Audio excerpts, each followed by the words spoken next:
सबसे बड़ा तो फेलियर एडमिनिस्ट्रेशन का है और सीनियर अधिकारियों का है, जिन्होंने किसी बाबा के भरोसे इतनी बड़ी जनता को छोड़ दिया। जैसा मुझे अभी बताया गया कि भाई बाबा के सत्संग में कोई अंदर नहीं जा सकता, अंदर वो अपनी व्यवस्था रखते हैं। ये समझना पड़ेगा कि लोकतांत्रिक देश है और लॉ एंड ऑर्डर की जिम्मेदारी पुलिस और एडमिनिस्ट्रेशन की। ये बाबा के भरोसे नहीं छोड़ा है। दूसरी बात, इस बात पे भी गौर करना पड़ेगा कि 80,000 लोगों की जिम्मेदारी में कितने लोगों की व्यवस्था लगाई गई। अगर 100 लोगों की, 50 लोगों की या 200 लोगों की लगाई गई तो ये पर्याप्त नहीं। तो LIU का इंटेलिजेंस का भी बहुत बड़ा फेलियर है। और दूसरा, सरकार अगर निगरानी नहीं रखेगी, सरकार को तो ये पता लग जाता है किसके घर में क्या बना है, किसने कौन से रंग के कपड़े पहने हैं।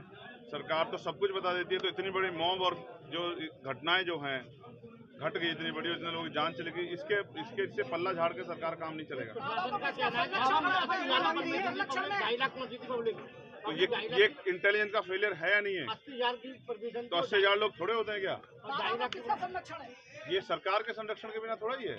आप ये बताओ, जब सारी FIR दर्ज हुई है तो बाबा का नाम उसमें नहीं है, तो ये बिना मुख्यमंत्री जी की मर्जी के थोड़ा ही हो रहा होगा।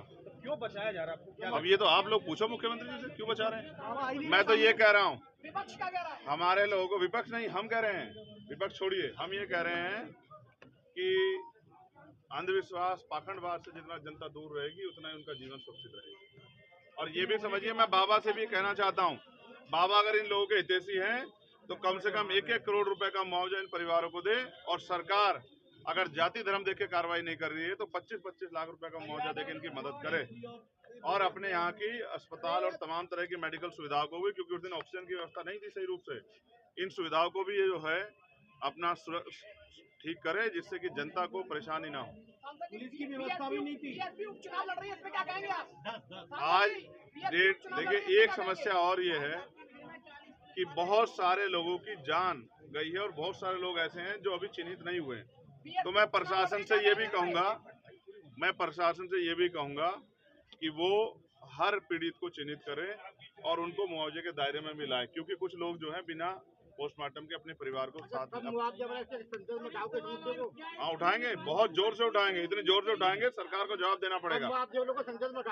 इस मामले को संसद में इतनी जोर से उठाएंगे कि सरकार को जवाब देना पड़े।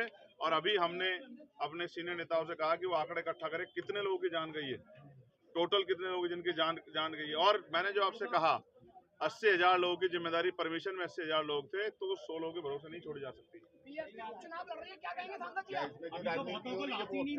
हाँ, ये इसके लिए ही एडमिनिस्ट्रेशन से जवाब मांगा जा रहा है कि अब तक बहुत सारे लोग अपने परिवार से नहीं मिल पाए हैं।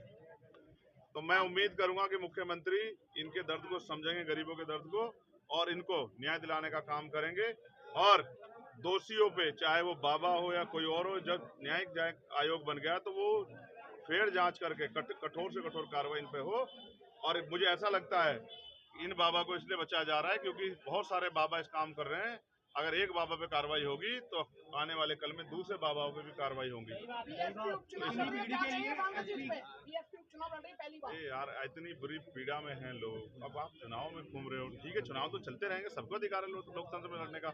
लेकिन मैं फिर पुनः आपसे कह रहा हूँ, मीडिया के साथियों, ये मीडिया के साथी भी प्रोग्राम कवर करने जाते हैं, आपकी जिंदगी को नुकसान हो सकता था, आपको भी, आपके साथ दुर्घटना घट सकती थी। हमें आवाज उठानी पड़ेगी सब लोगों को मिलके कि ऐसे बाबाओं पे और ऐसे जो है लापरवाह अधिकारियों पे सब पे कार्रवाई हो।